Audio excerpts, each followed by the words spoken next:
Johns Creek, the wealthiest suburb in Georgia with a population of 76,728 people, is well known for its outstanding schools and neighborhoods. The citizens of Johns Creek live in their own bubble surrounded by a facade of safety and comfort. However, many people do not know the truth behind Johns Creek.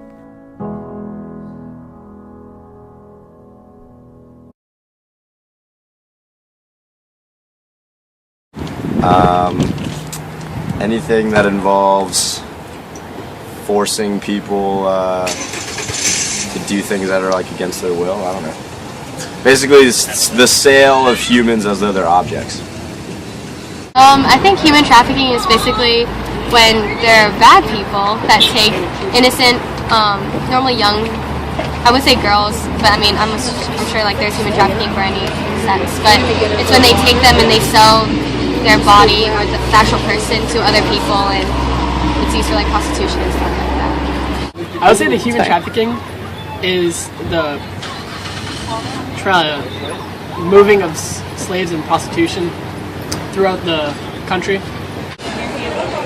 Pretty much having a slave, but they're a prostitute and you're selling them to other people, essentially. Human trafficking is where there's a lot of people in one area being very mean to each other on the streets and very upset because there's a lot of traffic of humans running around the population. I'd say human trafficking is taking one person and selling them to another group or another person without their authorization, I guess. Human trafficking is the illegal solicitation and or selling of usually underage girls, maybe even boys, to the highest bidder. My definition of human trafficking is when children are taken illegally and used as sex slaves. Trafficking would be having somebody do work that they're not wanting to do and have no other avenue of escaping that activity. It's for children being taken away from home for what's the word? Prostitution. I would say like New York City. Maybe like Los Angeles, LA. I mean, I would say probably the less safe states would probably be west, I feel. Like New Mexico, Arizona, the ones that don't have high crime rates, I guess.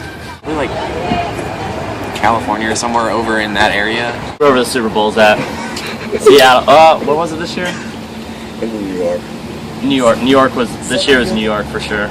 Probably a bigger city like Chicago or Manhattan or New York, something like that. My first thought would be the largest cities like New York or Los Angeles or San Francisco. To be honest with you, I'm not sure. It could be Des Moines, Iowa. I'm not sure.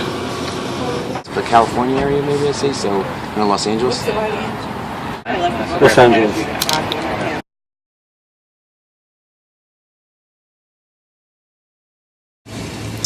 Surprised? I don't know. Johns Creek, Georgia doesn't sound like the place I would expect human trafficking to be going on. Johns Creek too. I don't feel. Oh my gosh, I don't feel safe. That's weird because like our Johns Creek bubble is, or we have like where we live is like a bubble, so it's kind of creepy that knowing that there's. I would have never expected it because we're so like brought into this Johns Creek bubble sort of aspect, how we're like the safest city and like the most expensive, like rich city. I just would have never expected it. No way.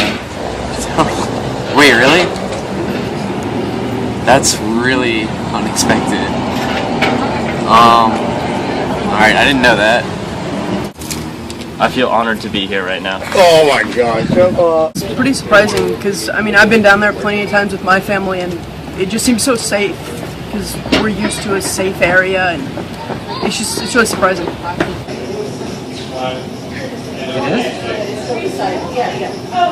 Really?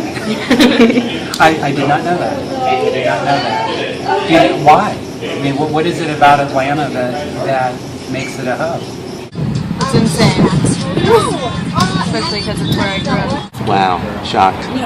But I had heard that it was up there, so I am surprised by that. That's not good. Yeah. Repulsed. How's that? I'm surprised. I'm definitely surprised. But anything can happen. So I'm just surprised. Sex trafficking occurs when people are forced or coerced into the commercial sex trade against their will. Child sex trafficking includes any child involved in commercial sex. Sex traffickers frequently target vulnerable people with histories of abuse and then use violence, threats, lies, false promises, debt bondage, or other forms of control and manipulation to keep victims involved in the sex industry. Lassia is a non-profit traveling classical Indian dance competition that supports local charities. Each competition is hosted by the previous year's winner. This year's host, Georgia Tech Pulse, is donating its profits to Wellspring Living. Wellspring Living is a local program in Atlanta that houses and serves girls from the ages of 12 to 22 who are survivors of domestic minor sex trafficking, with a focus on trauma therapy, education, life skills, and confidence. So we're supporting Wellspring, and basically what they are, they're an organization for girls who have been trafficked. In Atlanta, trafficking is a huge center, unfortunately, so this is kind of like a move for them. And basically, I think the money that's going towards Lassia, or the proceeds that we initially get, will be going towards this organization as well for their needs and any facilities that they would be needing. So personally, what I think is that it's going to bring a lot of awareness to the organization through respect, through dance, through just spreading the word about Wellspring Living. Well, yeah, basically, to add on to what they were saying, it's other than bringing awareness, it's a big root in classical dance as well. And they can actually expose that, like, because of this dance, it makes sense. Like, they're actually really passionate about this charity in particular, mainly because of the roots of classical dance. So, yeah, it just brings awareness to that fact through, like, a form of art. I know something for tech students is we get so caught up in our daily lives and our school, and it's really just hard to really reach out and understand or seek out these charities and organizations. So when you have other people bringing it in to you and doing it through a medium that everyone enjoys and understands, it really does bring awareness to the charity and its goals. This issue of trafficking is actually very much a global problem. It's actually a very big deal in Atlanta too, so it hits home too. It's something that we can actually benefit from in our own community. Yeah, I think I speak on behalf of the entire team when I say we really believe that human trafficking is an absolute tragedy of the human condition, and it's a total abuse of power and social status. So being able to be a part of a competition that's donating to causes to help make this problem better is really wonderful. Each dance performed in the competition helps prevent another girl from being trafficked, such as the stories of Keisha and Sarah. Keisha was raised by her aunt until the age of 10 and was then placed in a foster care system. She ran away from her foster family at the age of 14 to escape sexual harassment from one of her relatives. She encountered an older man named Master D who offered to help Keisha find her biological family. Master D forced Keisha into commercial sex with his friends to pay him back for the expenses to travel to Florida, where her biological family resides. Having no other option, Keisha took his offer. Upon arrival in Florida, Master D insisted she had not earned enough money to cover hotel and gas expenses. In anger, he physically assaulted her and told her she would never see her family if she did not engage in more sex with additional men. Keisha was arrested for solicitation in Florida, served time in a juvenile detention, and returned to her foster family, where she continued to be sexually harassed by her foster family's relative. At the age of 6, Sarah was sexually molested by her brother's best friend and never told anyone. When her brother was killed in a car accident and her parents got divorced, Sarah began living with her mother. As Sarah began acting out, she was assigned a probation officer who would fix things in their house and eat dinner with her and her mom. Sarah's mom decided that Sarah needed to repay him, and so he took advantage of her several times. This occurrence led to Sarah being commercially exploited as a teenager by her mother. Her clients ranged from CEOs to managers of big companies, some of whom were violent. When Sarah was 19, she had a son with her high school boyfriend. Sarah began dancing at clubs to earn a living as her mother took care of the baby, and while Sarah tried getting a normal job, her mother threatened to take her son away if she did not continue dancing. After 9 years filled with more dancing, drugs, and drinking, Sarah sent her son to his father for a better environment, and she also moved out of her mother's home. Sarah began reading the book, A League of Dangerous Women, about stories of human trafficking. She called Wellspring Living, which was the subject organization in the book, for help. Sarah is doing well and is reconnecting with her son and his father. It's the opposite of that. We share about what Wellspring Living does. We are a home, an organization that works with young girls who have been sexually trafficked in Georgia. So coming into an event like this, I know that in India, we think of places around the world, when we think of trafficking, we think of places like India, Philippines, Thailand. But sometimes we don't think about the fact that sexual trafficking is happening right in America, right in the city of Atlanta. Atlanta is one of the hubs in our country. Sexual trafficking happens in America.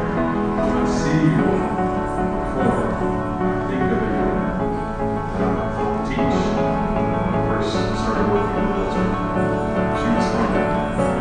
My first experience watching this kind of traditional dance was her in the middle of our classroom, sharing some of what you did here tonight with the rest of the students here. And she was from India, but she had been abused, had been neglected, had lived on the street in her home city in India, but hadn't been trafficked there. She was rescued out of poverty, out of homelessness as a young child, 2-3 years old, brought to America and adopted. And it wasn't until she came here that she was sexually trafficked.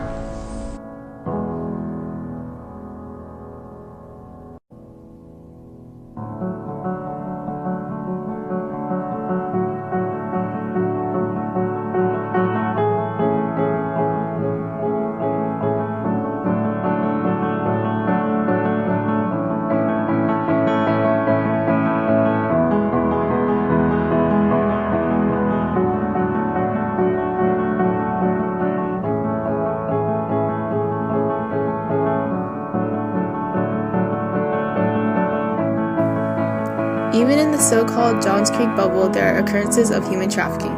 Sapphire Spa, a massage parlor located on Medlock Bridge Road in the same strip mall as A1 Driving School, a place visited by many local high schoolers, has been exposed in local news stories and offering sexual services and engaging in human trafficking.